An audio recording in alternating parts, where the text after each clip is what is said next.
தமிழ்நாடை எதிர்பார்த்திருந்த பரபரப்பான இந்த பொள்ளாச்சி பாலியல் வழக்கில் இன்று தீர்ப்பு வழங்கப்பட்டிருக்கு. தீர்ப்பில் வந்து முடிவாக நீதிமன்றம் என்ன சொல்லியிருக்காங்கன்னா, 9 எதிரிகளும் குற்றவாளிகள் என்று அரசு தரப்பில் சந்தேகத்து இடம் என்று நிரூபிக்கப்பட்டதால் அவங்களை குற்றவாளிகள் என்று தீர்ப்பு வழங்கப்பட்டுள்ளது. அவங்களிடம் தண்டனை சம்பந்தமான விவரங்கள் கேட்டிருக்காங்க.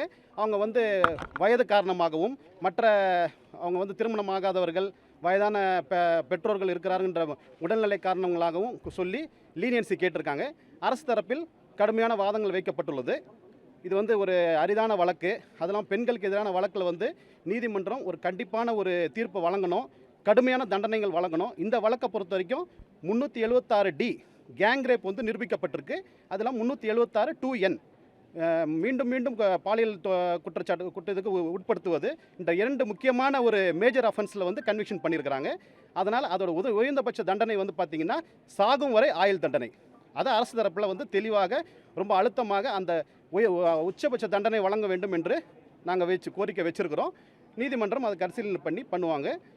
குறைந்தபட்ச தண்டனையை அதில் வந்து 20 ஆண்டுகள் நாங்கள் உயர்பட்ச தண்டனையை வந்து வழங்க சொல்லி கேட்டிருக்கிறோம்.